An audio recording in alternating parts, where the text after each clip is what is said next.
Allez, bonjour, j'espère que vous allez bien et que vous et vos projets vous portez bien. Nouvelle étape dans l'aventure, en direction la Norvège aujourd'hui et puis Oslo. Comment s'est passée la semaine? Elle fut très active, énormément de demandes de la part d'entrepreneurs qui ont besoin soit de progresser dans le statut de leur entreprise, soit de progresser dans le développement web de leur activité, soit ils ont besoin de se développer aussi dans le développement de leur secteur de ressources et ressources humaines ou de sourcing de produits. Donc ma semaine fut extrêmement occupée. J'ai quand même pu me promener un petit peu en Suède, notamment un petit peu dans le centre-ville de Stockholm. J'ai eu la possibilité, j'ai eu la chance de pouvoir aller me balader un petit peu près des lacs et d'aller vers les salles de sport. J'ai pu profiter un petit peu de la nature. Voilà, que dire, c'est sympa, ça vaut le déplacement. Bon, c'est un petit peu cher, il faut quand même compter 5 € un ticket de métro en général, entre 4,50 et 5 € un ticket de métro, aller bien sûr, et donc 5 € au retour.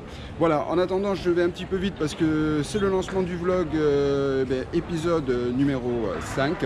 Direction la Norvège avec un super train, vous allez voir ça, petit déjeuner compris dedans, il y a le wifi, il y a tout ce qu'il faut pour voyager sympathiquement. Et puis j'espère que vos projets vont bien, que vous allez en super forme. C'est bientôt les vacances, mais ça ne nous empêche pas toujours d'être opérationnels, toujours auprès de nos clients, parce que les affaires c'est les affaires. À tout à l'heure, ciao. Alors vous avez l'impression que je suis allongé dans le train en fait, je suis allongé dans ma chaise, dans mon fauteuil de train, mais pas vraiment en fait. J'ai rarement vu un train aussi vintage. Voilà, il n'y a pas à dire. Regardez-moi ça. Voilà. Je vous montre un petit peu dehors. Ouais, c'est un peu comme quand on était petit et qu'on partait en vacances l'été avec nos grands-parents.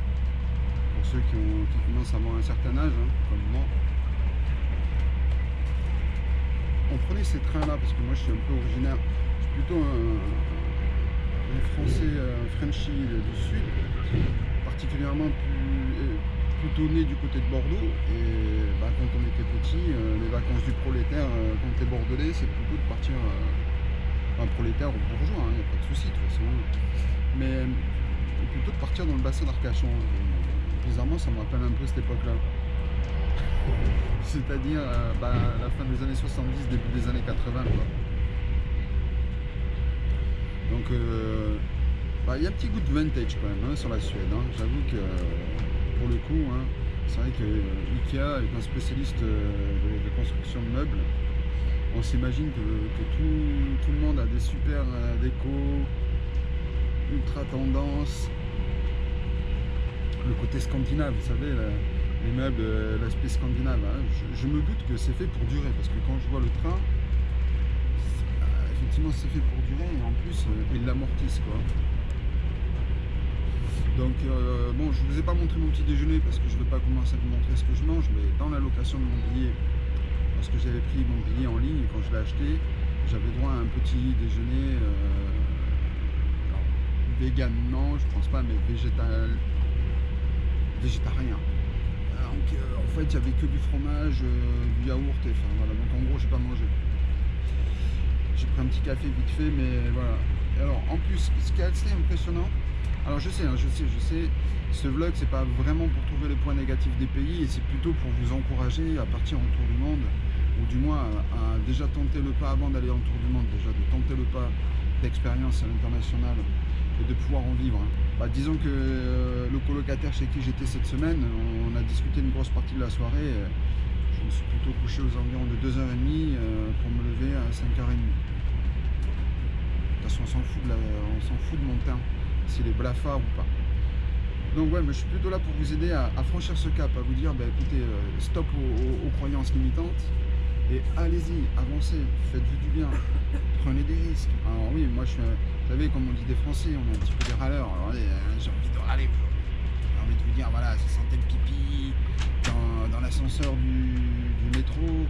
J'ai envie de vous dire qu'il n'y avait pas de chef de gare pour demander où était mon wagon.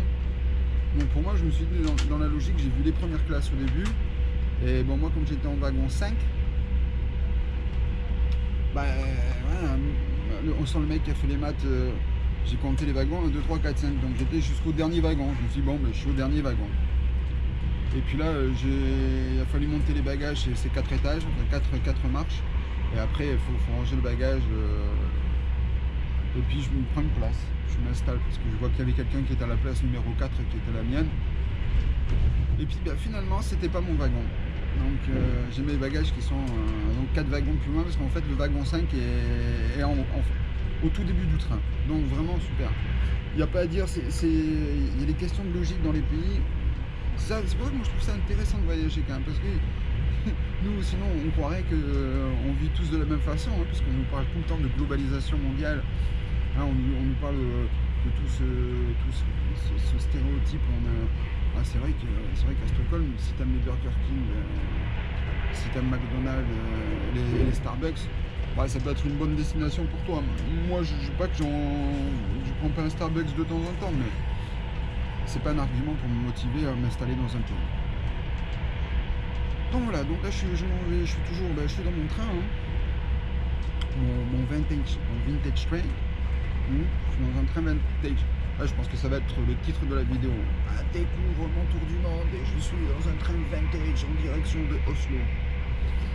Donc voilà, moi j'ai envie de te dire, écoute, tout ça c'est que des détails. Bien sûr que je râle parce qu'on me vend totalement le système à la suédoise, vous savez. Ah, ils ont 6,5% de chômage, ils ont que 35% d'endettement du PIB. Le mec, tu payes ton métro 5 €. Ouais. Je veux dire, tu prends 2 tickets de métro aller-retour, tu en as pour 10 €, 10 contre 10 et 11 €. Il n'y a pas de crémier, il n'y a pas de boucher. Moi, je mange pas de viande, ça va être égal, mais tout est sous vide. Et les supermarchés, on dirait, je dirais que ça n'a même pas le niveau de Lidl. Je pense que Lidl, c'est du haut de gamme. Et c'est plutôt dans le style, je ne vais pas faire des pubs, mais il me semble qu'il y a en France, il y a des supermarchés qui s'appellent Mouton. Donc voilà, c'est plutôt... Ah mais c'est pas gentil de dire ça. Ah mais moi je pense à votre santé aussi. Voilà. Il faut pouvoir bien manger, bien... Voilà, quand, je vois des supermarchés où tu peux te servir, te faire tes salades composées toi-même. Tu peux faire tes propres jus de fruits. Ici, bah, les jus de fruits, mec, c'est Nestlé, ces petites bouteilles plastiques.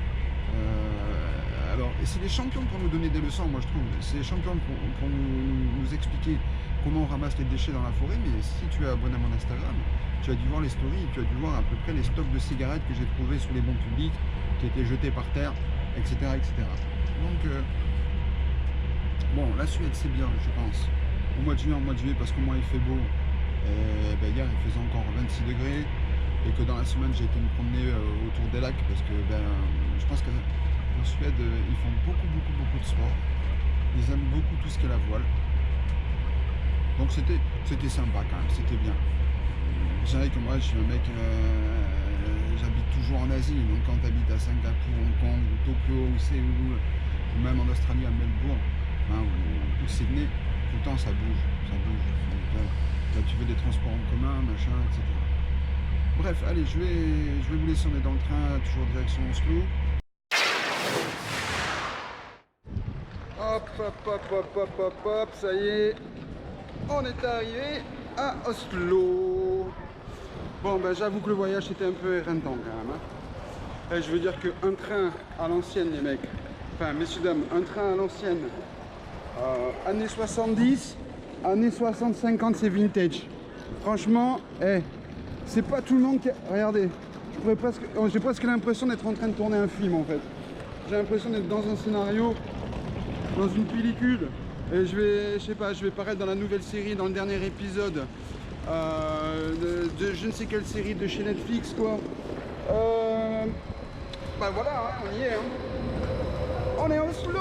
Ouais, on est à Oslo, c'est génial. Sinon, ben ouais, je suis éreinté.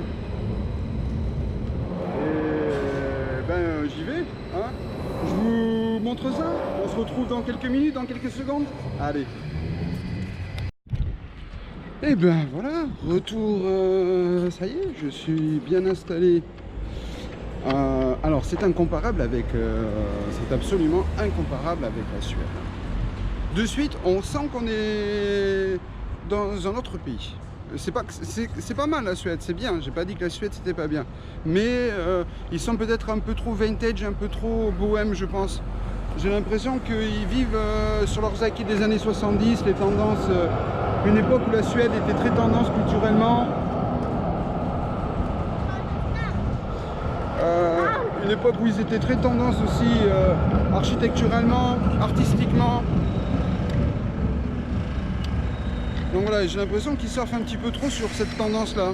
C'est-à-dire qu'ils vivent encore dans une époque où en fait, ben voilà, comme j'ai montré pour le train, c'est un peu, bon, c'est un petit peu dépassé, quoi. Rouler avec des trains des années 70, j'ai fait 6 heures de train, j'en pouvais plus.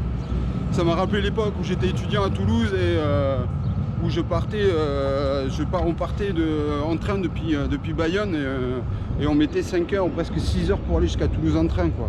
Avec à l'époque, ça s'appelait les trains, comment ça s'appelait ces trains là de... Enfin, heureusement, il n'y a plus ça en France, quoi. Donc voilà, et puis bien sûr, et puis je veux dire, de suite, ce qu'il y a aussi, et qu'il n'y avait pas, en Suède, beaucoup de gens me disaient ah, tu vas encore travailler.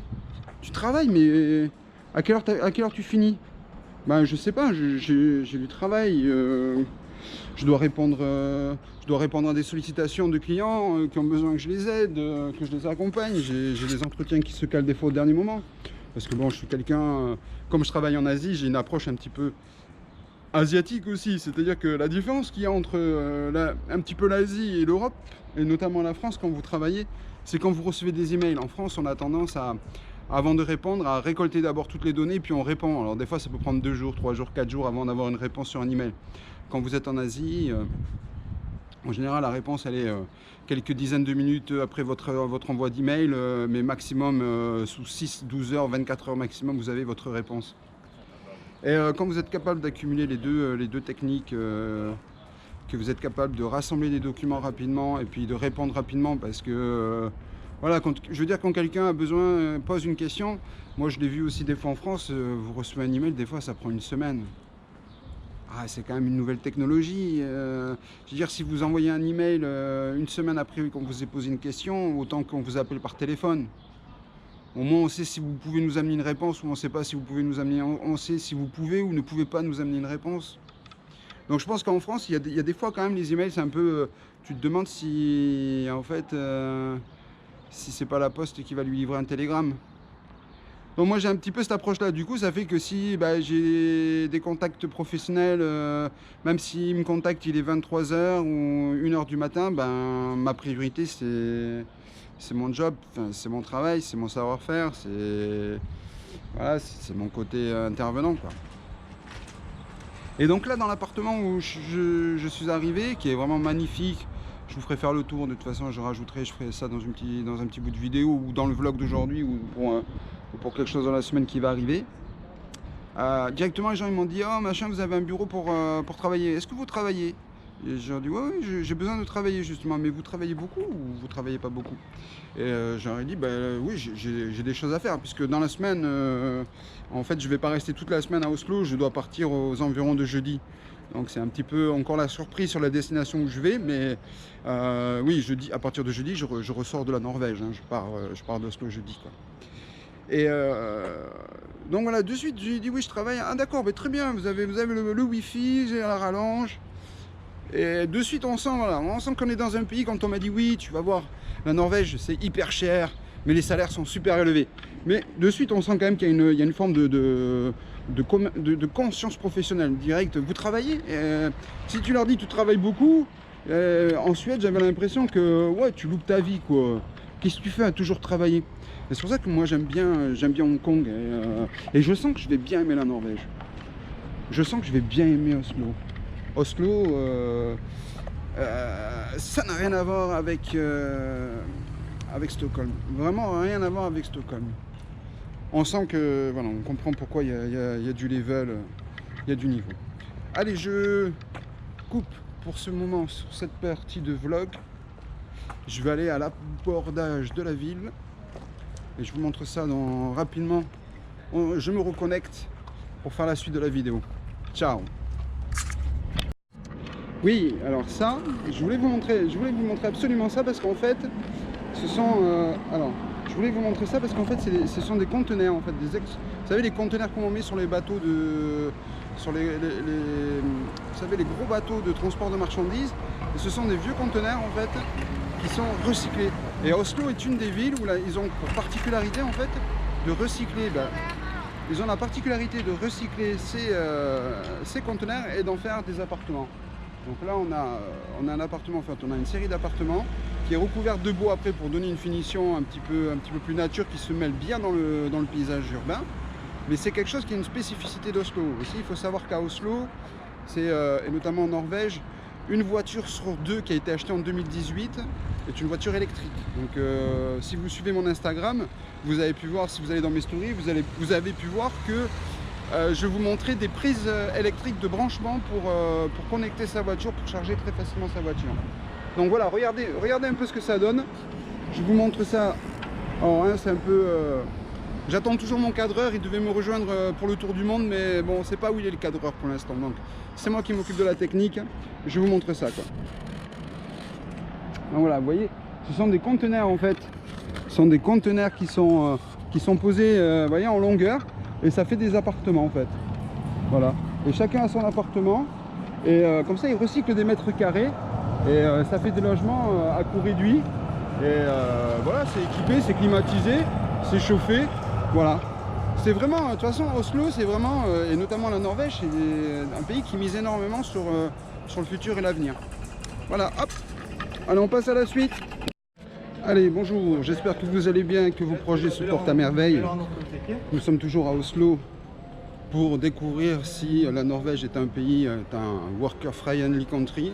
C'est-à-dire, est-ce que c'est un pays où c'est facile de venir en touriste tout en travaillant, tout en maintenant son activité professionnelle. Je suis donc en recherche ce matin, puisqu'on est lundi et que la semaine de travail a repris. Je suis donc en recherche d'endroits de coworking, c'est-à-dire d'espaces de travail aménagés où on peut avoir un bureau, une ligne de téléphone et puis surtout une connexion internet. Alors ce n'est pas chose facile, hein, tout de même, il faut le savoir. Donc le mieux aujourd'hui, ce que j'ai pu réussir à obtenir, c'est des rendez-vous en milieu de semaine pour que en fait ils souhaitent me présenter leur bureau. Et je pense qu'ils essaient de me vendre une solution locative au mois. J'aurais souhaité avoir une location locative à la semaine, mais cela ne paraît pas possible. Donc apparemment quand vous arrivez en Norvège et que vous allez y rester que quelques jours comme moi, puisque je repartirai jeudi vers une autre destination, il ne reste pas grand chose en fait. Il vous restera les marques habituelles, les restaurants habituels et les coffee shops que vous connaissez, sur lesquels vous pourrez venir vous installer et profiter de la connexion Wi-Fi. Le souci, c'est que tout le monde n'est pas équipé avec des super laptops et des batteries extensibles qui peuvent durer des journées entières de travail. Alors le gros souci, c'est pour trouver une prise électrique. Donc bilan de ma matinée, c'est que je dois moi aussi travailler. Je vais donc retourner dans l'appartement que j'ai loué pour ces 3-4 jours et donc utiliser mon espace de travail affrété à l'endroit où je vis. Donc ma connexion internet n'étant pas non plus, ma connexion Wi-Fi n'étant pas non plus d'excellente qualité, il s'avère en fait que c'est un peu difficile quand on arrive à Oslo de pouvoir immédiatement être opérationnel professionnellement. Il faut quand même savoir que c'est un appartement que je paye à environ presque 70 € la nuit, puisque les loyers sont excessivement chers et la nourriture est très très chère ici. Hein. C'est vrai que voilà, vous voulez un café, c'est 4 €, un café, une bouteille d'eau, c'est 7 €. Et j'aurais dit qu'un petit sandwich sous vide, un petit wrap veggie dans un 7-Eleven, c'est 9,50 €. Donc c'est quand même un sacré budget quotidien. Et voilà, je vais laisser quand même le temps passer et puis je vais continuer à chercher un petit peu.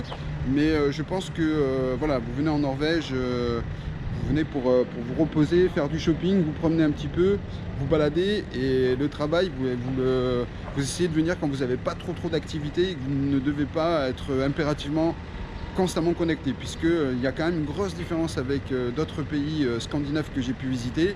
C'est que la qualité de la 4G dans le centre-ville n'est pas non plus extraordinaire. Voilà, je vous souhaite une bonne journée, je vous dis à bientôt, ciao. Allez, retour. J'espère que ce petit reportage que j'aurai effectué sur sur la Norvège vous aura plu. Il n'est pas extrêmement bien argumenté. Parce que, bah,